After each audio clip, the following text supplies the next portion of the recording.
Amin. Selamat pagi Bapak Ibu Saudara semua.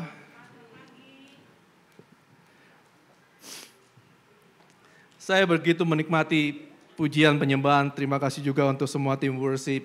Thank you untuk latihannya, untuk semua dedikasinya, untuk semua apa yang sudah dilakukan oleh tim musik.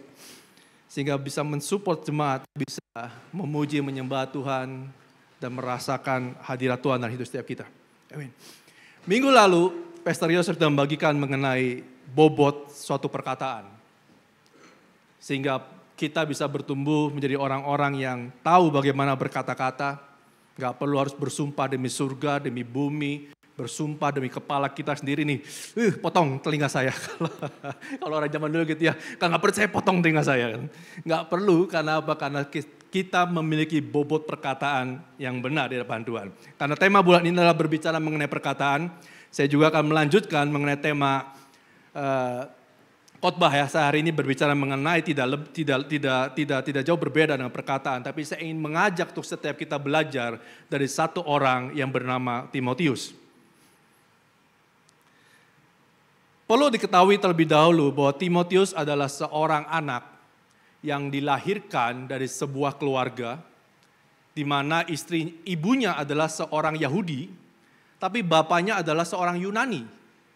Dan mereka tinggal di kota yang namanya Listra. Dan Timotius dibesarkan oleh ibunya bernama Eunike, dan juga oleh neneknya bernama Lois. Memang tidak banyak disinggung dalam firman Tuhan mengenai bapaknya, namanya siapa, apa yang dilakukan oleh bapaknya, tapi bapaknya adalah seorang Yunani. Dan mereka tinggal di satu kota namanya Listra. Nah, saya akan bagikan mengenai seperti apakah kota Listra sebenarnya. Karena nanti kita akan bisa melihat apa yang dialami oleh seorang bernama Timotius. Kita masuk dalam Listra, dalam Kisah Para Rasul 14, ayat 8, 10, 11, 12, dan 15. Saya akan baca firman Tuhan untuk Bapak Ibu Saudara. Ayat 8 dan ayat 10.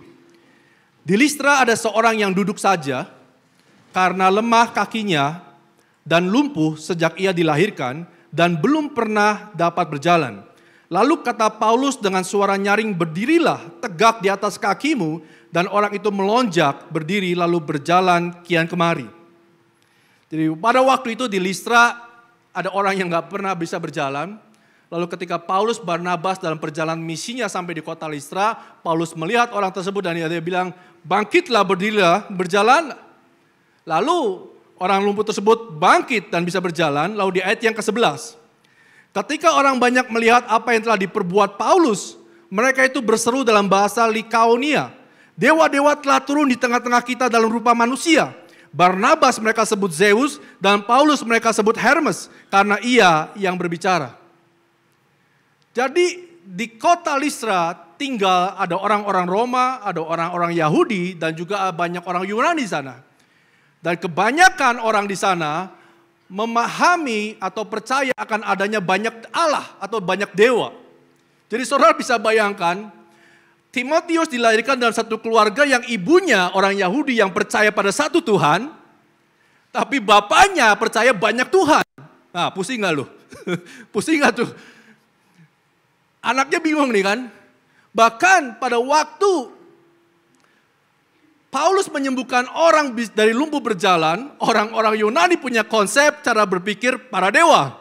Dan pada waktu itu mereka percaya bahwa dewa bisa turun ke dunia menjadi seorang manusia.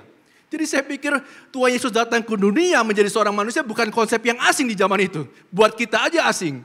Tapi buat mereka itu gak asing. Tapi sekali kebayang gak? Pada waktu ibunya bercerita sama Timotius, "Timotius, kamu percaya nggak ada satu Tuhan yang telah turun menjadi manusia yang namanya Yesus?" Lalu bapaknya bilang, "Oh itu dewa." Itu dewa, itu satu dewa dari dewa-dewa yang lain. Bagaimana Timotius bertumbuh dalam satu keluarga yang demikian, saya pikir ini nggak mudah. Lalu di ayat yang 15. "Hai kamu sekalian," ini ketika orang melihat Paulus dan Barnabas, mereka berpikir bahwa Paulus adalah Hermes, Barnabas adalah Zeus. Dan pada waktu itu orang-orang para imam yang ada dari kuil Zeus Dari luar kota dia masuk ke dalam kota membawa persembahan bunga, membawa persembahan lembu jantan, lalu mereka menghampiri dan ingin mempersembahkan kepada Paulus dan juga Barnabas. Dan pada waktu mereka datang menghampiri, Paulus berkata sama Barnabas bilang begini, "Hai kamu sekalian, mengapa kamu berbuat demikian? Kami ini adalah manusia biasa sama seperti kamu. Kami ada di sini untuk memberitakan Injil kepada kamu, supaya kamu meninggalkan perbuatan yang sia-sia ini dan berbalik kepada Allah yang hidup, yang telah menjadikan langit dan bumi, laut dan segala isinya." Jadi Paulus Barnabas benar-benar bilang itu bukan. Saya bukan Zeus, saya bukan Hermes, saya manusia sama seperti kamu. Dan Timotius tinggal di dalam satu keluarga yang memiliki banyak konsep. Timotius juga tinggal dibesarkan di dalam satu lingkungan yang seperti ini. Mengerikan enggak? Mengerikan menurut saya. Banyak sekali konsep yang ada. Tetapi puji Tuhannya, 2 Timotius 1 ayat 5.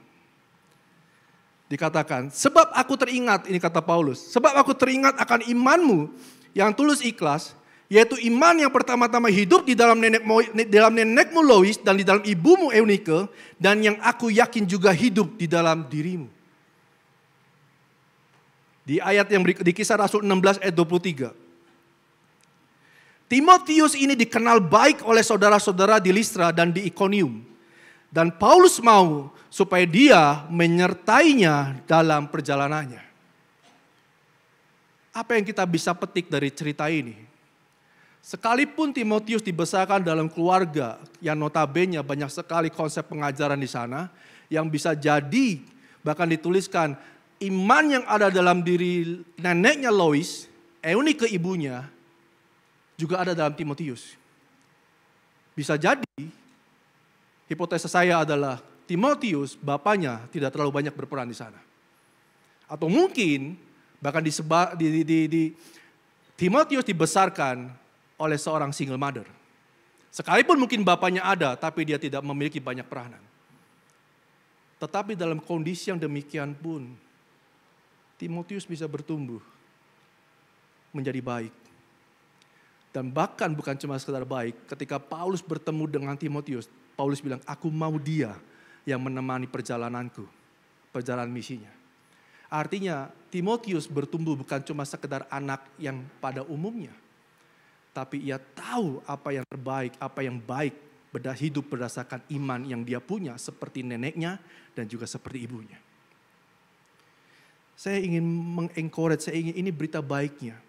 Kalau ada dari antara kita yang berpikir bahwa aduh suami saya kayaknya kok gak berperan di dalam hidup rumah tangga.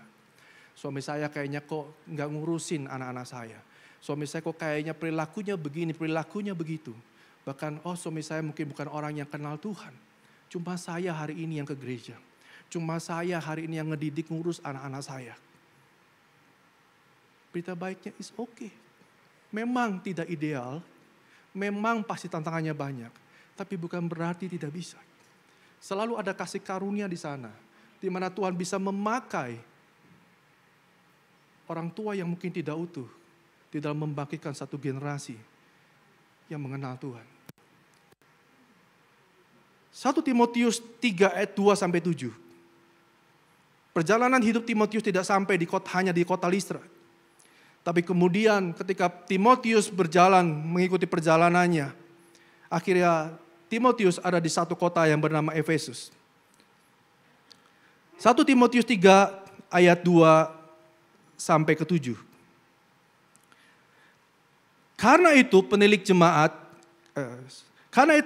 penilik jemaat haruslah seorang yang tak bercacat, suami dari satu istri, dapat menahan diri, bijaksana, sopan, suka memberi tumpangan, cakap mengajar orang, bukan peminum, bukan pemarah, melainkan peramah, pendamai, bukan hamba uang, seorang kepala keluarga yang baik, disegani dan dihormati oleh anak-anaknya. Jikalau seorang tidak tahu mengepalai keluarganya sendiri, bagaimanakah ia dapat mengurus jemaat Allah?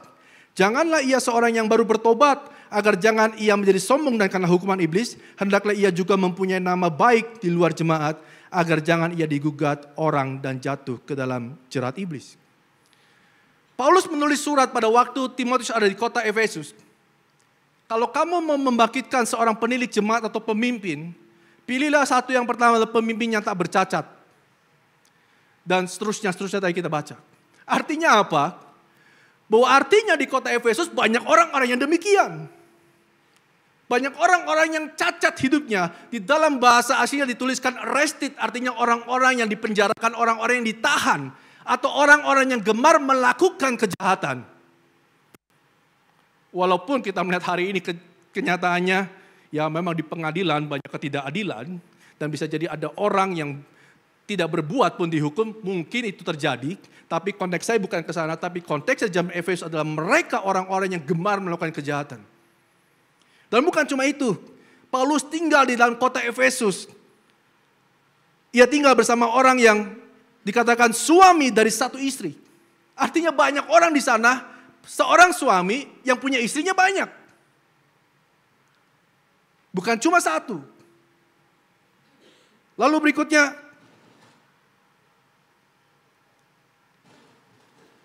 orang yang dapat menahan diri, bijaksana, sopan, suka memberi tumpangan. Cakap mengajar orang. Berarti banyak orang-orang yang tidak cakap, orang-orang yang tidak bijaksana, orang-orang yang tidak dapat menahan diri, tidak self control, mau hidupnya segimana diri, apa yang dia mau sendiri. Bahkan orang-orang yang peminum. Bicara mengenai masalah minum, saya ingin bagikan mengenai minum. Karena beberapa waktu ini banyak anak-anak muda yang tanya mengenai minum. Oke, saya mau jelaskan mengenai yang dimaksud dengan pemabuk atau peminum ini seperti ini, saudara. Waktu saya baca dari ayat, dari kata aslinya, kata pemabuk atau kata minum adalah mengenai wine as fermented by implication by intoxication. Maksudnya begini, kalau dalam bahasa kedokteran ketika kita mendiagnosa satu pasien, termasuk pasien yang alkohol, kita memakai satu istilah intoxication. Artinya bahwa orang ini sedang keracunan alkohol. Berarti orang ini adalah orang yang mabuk. Firman Tuhan juga mengatakan tidak baik manusia minum air putih saja. Berhubung pencernaanmu tidak baik, minumlah anggur.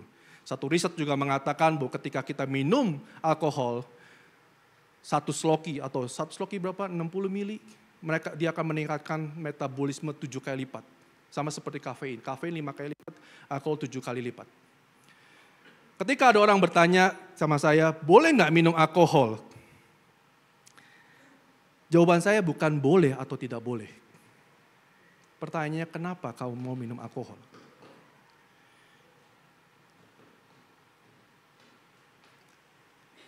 Kalau anak muda yang tanya, pertanyaan saya nomor 1 adalah, legal apa tidak legal ketika Anda minum alkohol di usia 16, 15, 16, dan 17 tahun?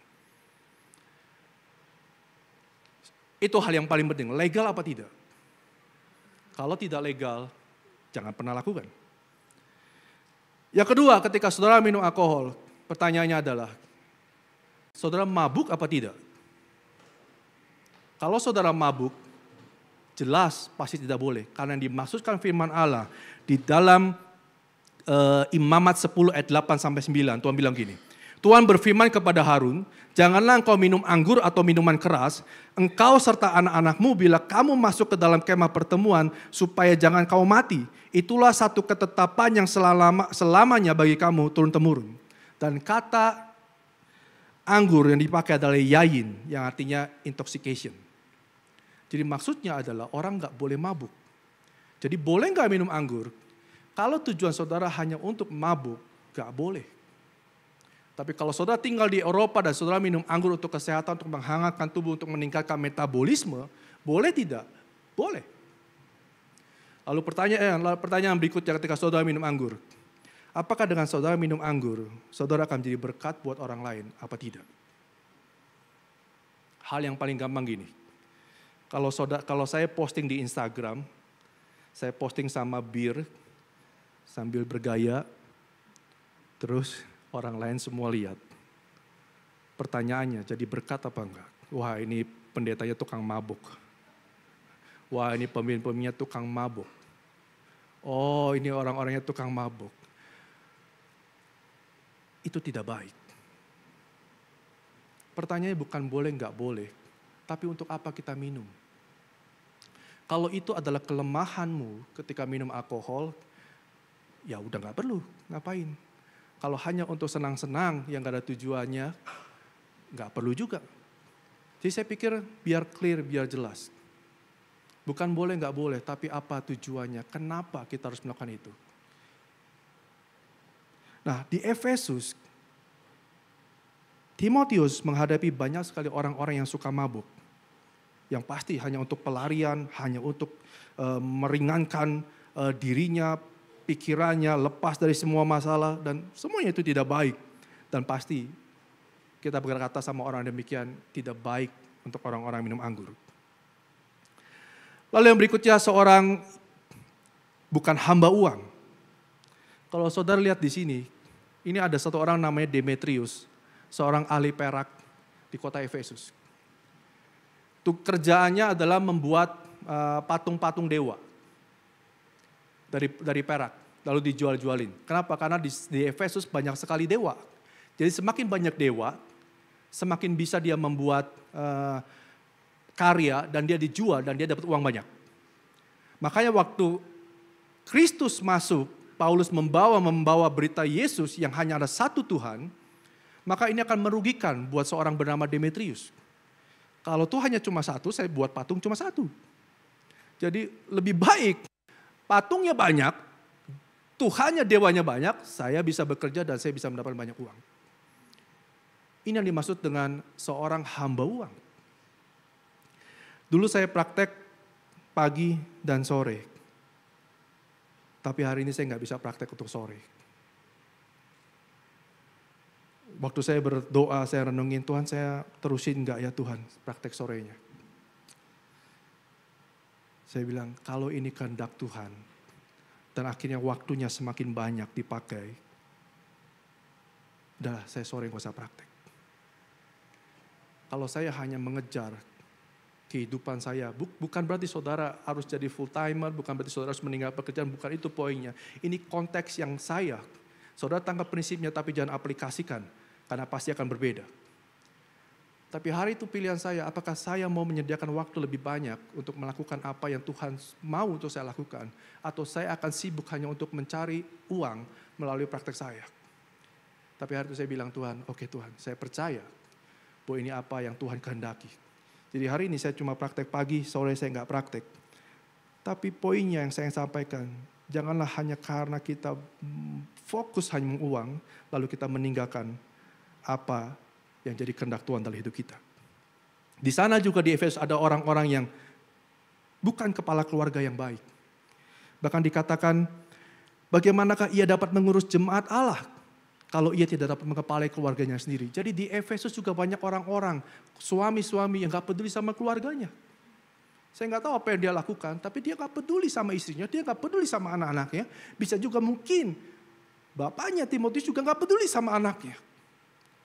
Tapi firman Tuhan bilang sama Timotius, kalau kau mau pilih seorang pemimpin, pilih satu orang yang bisa mengepalai keluarganya dengan baik. Kalau ia tidak bisa mengepalai keluarganya dengan baik, maka ia pun tidak bisa mengepalai pelayanan yang ada dalam rumah Tuhan.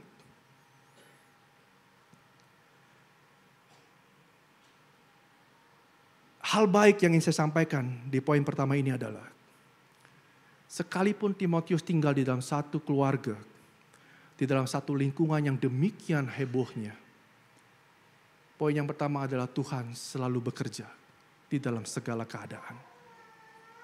Kita yang hari ini ada dalam satu lingkungan, satu situasi yang mungkin gak enak. Bahkan saudara mungkin berpikir teman-teman saya, rekan sekerja saya, semuanya melakukan itu. Cuma saya sendirian yang tidak.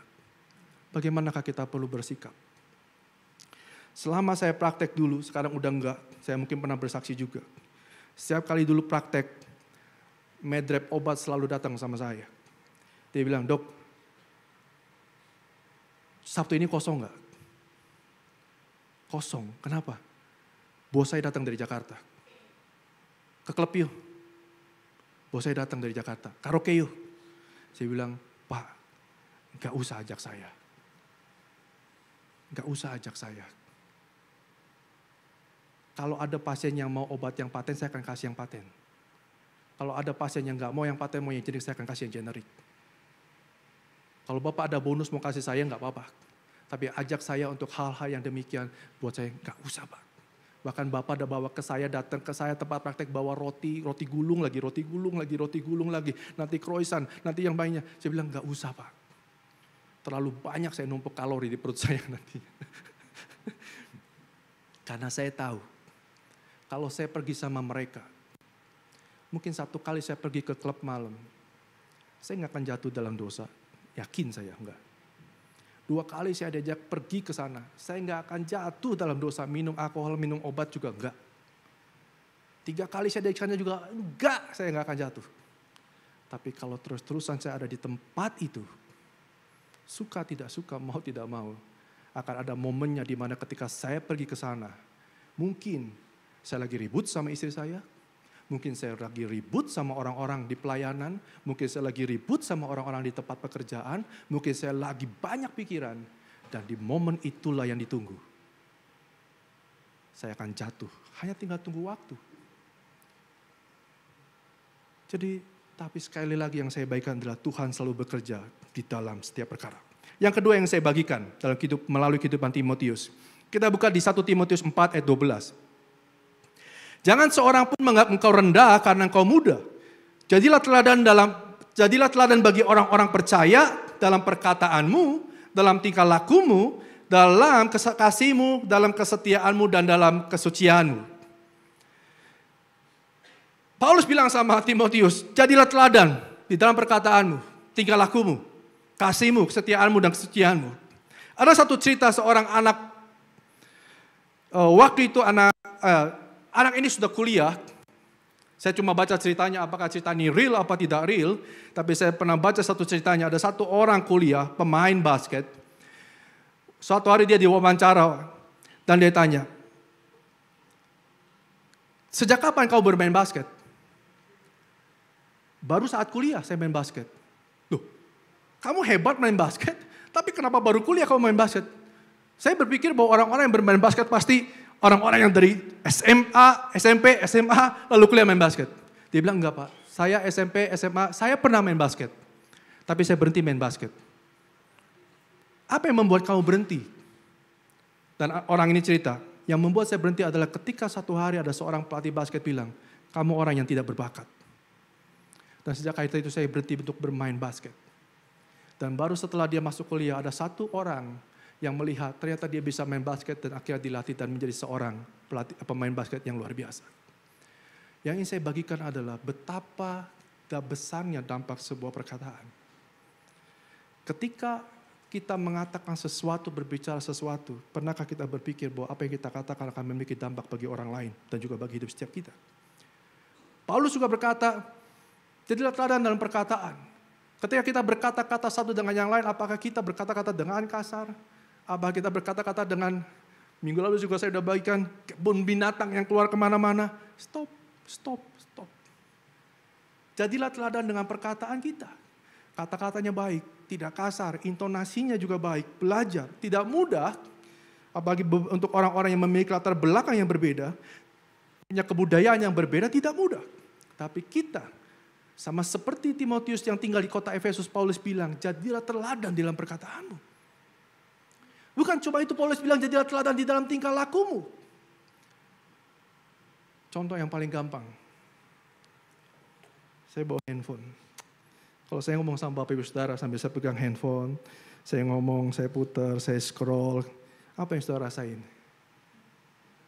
Saudara pasti akan merasa bahwa saudara tidak lebih penting daripada handphone saya. Sama dengan kita anak-anak muda. Kalau kita lagi bicara sama orang, tutup handphonenya. Kecuali kalau kita yang menikah, kita udah sepakat bahwa kalau istri saya telepon saya mau angkat, silakan. Tapi janganlah kalau lagi ngobrol sama orang gini, handphone diputar, putar, gini gitu. Scroll sana, scroll sini gitu. Yang menurut saya, ya hari ini milenial, generasi apa, Z, strawberry dan sebagainya. Tapi bukan berarti semuanya harus berubah seperti maunya kita. Tetap ada etika, tetap ada tata krama. Timotius tinggal di dalam lingkungan orang-orang Efesus. yang punya banyak dewa, punya kreativitas, punya perak, punya banyak hal berkembang. Tapi Paulus tetap mengingat sama Timotius, jadilah teladan di dalam tingkah lakumu. Kalau lagi meeting Zoom, gak apa-apa ya, kita ngobrol gini ya. Karena kami berharap bahwa setiap kita pada akhirnya bukan cuma dapat knowledge firman Tuhan, tapi bisa merubah hidup kita menjadi seperti murid-murid Kristus. Kalau kita lagi meeting Zoom, jangan di off kameranya. On. Tunjukkan respect kita sama orang yang berbicara. Kecuali kalau saudara ada dalam perjalanan, sinyalnya nggak kuat. Sekali lagi bukan masalah on atau off-nya, tapi behind apa yang sedang kita lakukan. Dan kalau kita harus off pun kita kan bisa bilang, sorry kayaknya saya harus off kameranya. Karena begitu saya on pasti sinyalnya jelek. Atau saya lagi dalam perjalanan. Bukan. Kalau saudara sedang duduk sama orang, lagi meeting, duduklah dengan cara yang appropriate, yang baik, yang benar. Jangan bicara sama orang tua. Ya, gimana Om? Saya mau begini bukan berarti banyak yang begini. Enggak, cuma maksud saya inilah cara Paulus mendidik seorang bernama Timotius. Jadilah teladan di dalam tingkah laku kita. Saya pernah sekali waktu saya punya 2 meeting dalam satu hari. Saya ingat waktu itu jam 11 sampai jam 12 ketemu sama satu orang. Lalu jam 12 saya meeting ketemu sama satu orang lagi. Waktu saya datang jam 11, saya tungguin orangnya. Aduh mana orangnya gak datang ya. Terus saya cek handphone saya, WhatsApp saya, gak ada kabar juga. Akhirnya setelah lewat 15 menit, saya telepon orangnya. Ada di mana? Oh saya masih ada di jalan ini. Sorry saya agak terlambat. Waduh, jalan ini saya perkirakan 15-20 menit. Kalau saya tunggu, saya akan tunggu dia akan sampai kurang lebih jam 11:30 atau jam 11:35. Jam 11:30 atau setengah 12 lebih. Kalau saya pesan makan, lalu saya ngobrol, wah waktu saya nggak bisa. Akhirnya saya dengan sangat terpaksa saya bilang, saya telepon lagi. Aduh sorry, boleh nggak saya cancel? Karena saya jam 12 saya ada ketemuan orang lagi. Kalau saya harus tunggu, gak mungkin saya tungguin. Dan dia bilang, ya sudah gak apa-apa. Ya udah, akhirnya saya cancel. Saya bukan mau marah, bukan. Tapi ketika ini terjadi, saya harus memilih. Mungkin saya gak tahu, saya udah lama juga gak ketemu orangnya lagi. Mungkin orang itu bisa marah sama saya. Mungkin orang itu bisa berpikir, punya persepsi, punya asumsi yang berbeda tentang saya. Saya juga gak bisa menjelaskan, belum sempat menjelaskan. Tapi itulah yang terjadi. Jadi bagaimanakah kita bersikap terhadap orang lain ketika kita punya janji, ketika kita punya meeting. Kalau saudara bisa datang lebih awal, ini akan mencerminkan yang baik dalam hidup setiap kita. Dan bukan cuma itu. Tuhan bilang, Paulus bilang juga, jadilah teladan dalam kasih-Mu. Bagaimana engkau mengasihi orang lain. Dalam kesetiaanmu, bagaimana engkau setia. Dan dalam kesucianmu, bagaimana engkau menjaga hidupmu dengan sungguh-sungguh di hadapan Allah. Kudus. Juga untuk anak-anak muda, hiduplah kudus. Hiduplah kudus, jagalah tanganmu. Jagalah mulutmu, jagalah tubuhmu. Karena ketika orang melihat apa yang kau lakukan, maka ini akan berdampak juga dalam hidupmu. Yang kedua yang saya bagikan poinnya adalah, jadilah teladan di dalam segala hal. Sekalipun lingkungan kita tidak baik, sekalipun mungkin keluarga kita tidak mendukung, tapi tetap jadilah teladan. Hal terakhir yang saya ingin bagikan,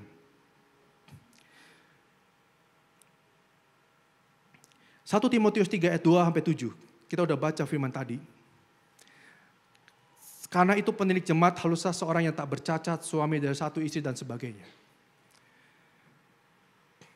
Ini adalah perkataan Paulus kepada Timotius ketika ia hendak mengangkat satu orang pemimpin. Dalam hal ini adalah penilik jemaat. Saya lupa awal bulan apa bulan yang lalu, saya meeting dengan beberapa orang juga dari beberapa gereja. Meeting satu pelayanan, tetapi intinya malam itu ketika kami meeting, kami bersepakat kami ingin membuat satu yayasan untuk pelayanan tersebut. Dan waktu kami ngobrol, ada salah satu orang di antara kami yang membagikan begini. Ketika kita ingin membuat satu yayasan, ya, maka yang perlu dipastikan adalah nama setiap kita. Apakah nama kita bersih, apa tidak bersih? Maksudnya begini, karena ketika yayasan dibuat, dan ketika suatu hari nanti yayasan akan berhubungan mungkin nanti dengan pihak bank dan sebagainya, maka yayasan ini akan dicek, terutama orang-orang yang ada di dalam yayasan tersebut, yang dikenal dengan BI checking. Kalau ada orang yang berkendala mengenai masalah keuangan, cicilan nggak dibayar, pinjaman nggak dibayar dengan baik, dan sebagainya, ini kena BI checking. Kartu kredit nggak bayar dengan baik, ini kena BI checking. Maka hitam namanya. Nah waktu itu terjadi, maka apa yang akan dilakukan oleh yayasan akan terkena dampaknya, akan sulit. Nah, waktu salah satu orang dari tengah-tengah kami membagikan semua itu, akhirnya kita juga memutuskan, yuk kita bikin yayasan. Siapa jadi sekretaris, siapa jadi dan sebagainya. Lalu ada satu orang, saya mau cerita ini sekali lagi bukan mau mendiskreditkan, tapi ini fakta. Lalu ada satu orang bilang begini, saya kayaknya nggak bisa ikut masuk di yayasan. Kenapa? Karena dia dulu punya histori, BI checkingnya nggak bagus. Walaupun seingat saya ceritanya itu dulu, dan dia udah coba bereskan, tapi ternyata belum beres, blacknya belum hilang, masih ke di blacklist.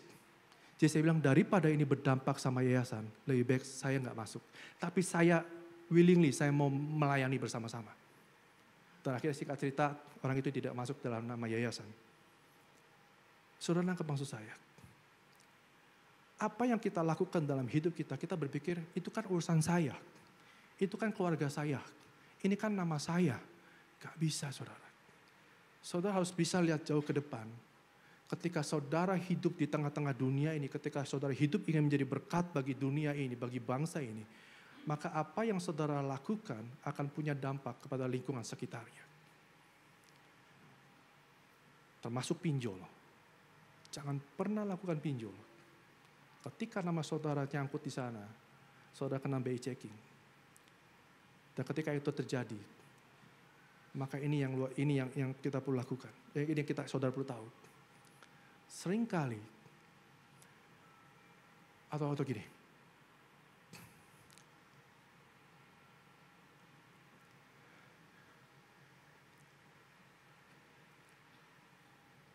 Tuhan bisa ingin pakai setiap kita untuk menjadi seorang pemimpin. Tetapi kadang-kadang gak bisa dilakukan. Hanya karena saudara sudah merusak nama saudara sendiri. Timotius 3 ayat 2-7 ini adalah attitude checking. Saudara gak bisa bilang sama orang siapapun angkat saya jadi seorang pemimpin. Kalau saudara adalah seorang pemarah. Saudara gak bisa menuntut siapapun termasuk di tempat pekerjaan sekalipun. Angkat saya jadi seorang pemimpin. Kalau saudara tidak bisa mengurus keluarga sendiri. Saudara tidak bisa menuntut dimanapun untuk membawa, angkatlah saya jadi seorang pemimpin. Kalau saudara masih melakukan banyak hal. Social media checking. Saya pernah dengar cerita dari Pak Denny, dari banking. Saudara tahu ketika orang mau pinjam mengajukan kredit atau apapun, yang dicek bukan cuma BI checking, tapi social media checking saudara. Apa yang saudara post di Instagram, apa yang saudara post di Facebook, apa yang saudara post di TikTok, itu juga akan menentukan apakah saudara akan di-approve atau tidak. Demikian pula di dalam gereja. Apa yang saudara post di media sosial saudara, ini akan menentukan.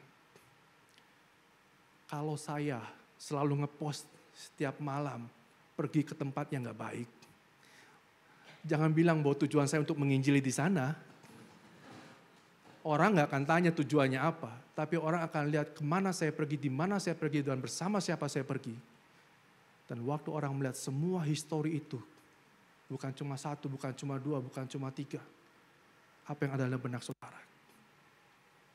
Suka gak suka, mau gak mau, kita semua akan di-checking. Slide yang berikutnya.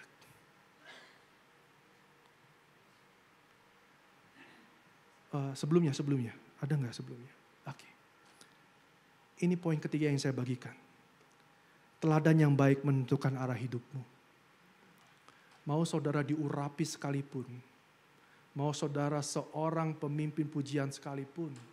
Mau saudara seorang singer yang hebat sekalipun. Kalau kita tidak punya attitude yang baik, maka saudara dan saya tidak akan bisa untuk dipakai Tuhan menjadi seorang pemimpin. Ayat terakhir saya ingin bagikan. Mari kita buka di Yesaya 47 ayat 1-9. Saya enggak tampilkan di slide. Yesaya 47 ayat 1-9. Mari kita buka di handphone kita. Yesaya 47 ayat 1-9. Kita nggak akan baca semua, akan beberapa hal lompat-lompat. Kita akan baca, saya akan tuntun Bapak Ibu Saudara semua. Kemudian ia membawa aku kembali ke pintu bait suci dan sungguh dari air keluar dari bawah ambang pintu bait suci itu dan mengalir menuju ke timur. Sebab bait suci juga menghadap ke timur. Dan air itu mengalir dari bawah bagian samping kanan dari bait suci itu, sebelah selatan mezbah. Lalu diiringnya aku keluar melalui pintu gerbang utara dan di bawahnya aku berkeliling dari luar menuju pintu gerbang luar yang menghadap ke timur. Sungguh air itu membual dari sebelah selatan. Ayat ketiga. Sedang orang itu pergi ke arah timur dan memegang tali pengukur di tangannya.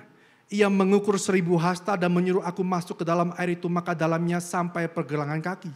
Ayat keempat.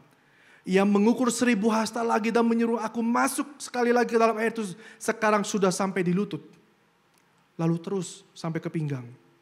Sampai akhirnya air itu tidak dapat diseberangi. Poin yang ingin saya bagikan terakhir kali adalah, mungkin saudara berpikir, kok jadi orang Kristen harus seperti itu ya? Ya. Ketika air membuar keluar dari bait Allah,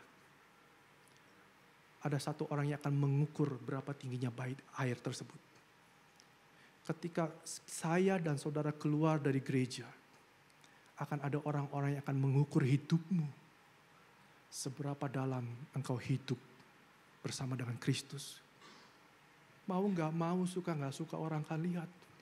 Oh ternyata dia hanya sepergelangan kaki. Oh ternyata orang hanya sepinggang. Oh ternyata orang udah kelelep.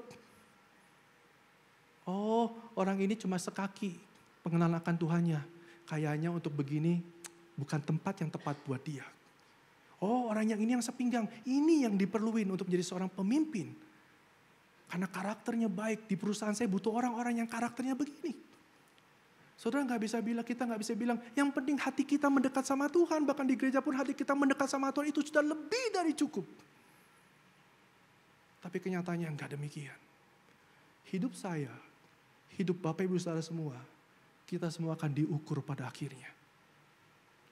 Dan pada waktu orang mengukur setiap kita, apakah air kita ada di lutut, di mata kaki, di lutut, di pinggang, ataukah seluruh hidup kita sudah diserahkan kepada Tuhan dan menjadi teladan apa tidak.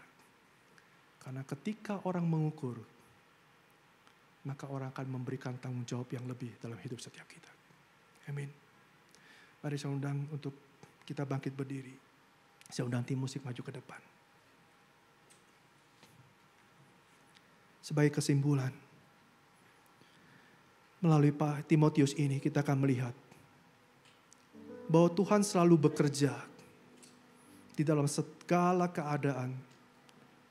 Sekalipun mungkin keluargamu tidak seperti yang kau harapkan. Sekalipun mungkin tempat saudara tinggal, tempat saudara bekerja, tempat saudara berada di rumah tangga, di lingkungan sekitar, tetangga-tetangga saudara, tidak seperti apa saudara harapkan. Percayalah bahwa Tuhan akan selalu bekerja dalam hidup setiap kita.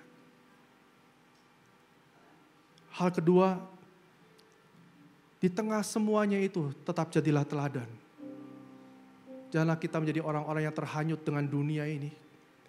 Tapi bagaimana kita berdiri menjadi teladan di dalam perkataan kita, tingkah laku kita, kasih kita, kesetiaan kita, dan kesucian setiap kita. Dan yang terakhir, teladan yang baik akan menentukan arah hidupmu. apa yang kita lakukan dan kita katakan akan menentukan sejauh mana Tuhan akan membawa kita terbang dalam hidup setiap kita. Bapa, aku berdoa Tuhan. Kami, sekali lagi kami hanya manusia biasa. Kami seperti Paulus, Barnabas bilang, kami hanya satu manusia yang sama seperti manusia pada umumnya. Tapi kami percaya bahwa Tuhan, Engkau yang tinggal dalam hidup setiap kami, Engkau akan mengubahkan kami. Sekalipun dunia menghimpit kami, tapi kami percaya bahwa Engkau yang ada dalam kami, yang tinggal dalam kami akan membuat kami mampu untuk kami bisa berkata-kata. Kami bertingkah laku. Kami menjadi serupa dan segambar dengan Kristus. Ubah kami Tuhan.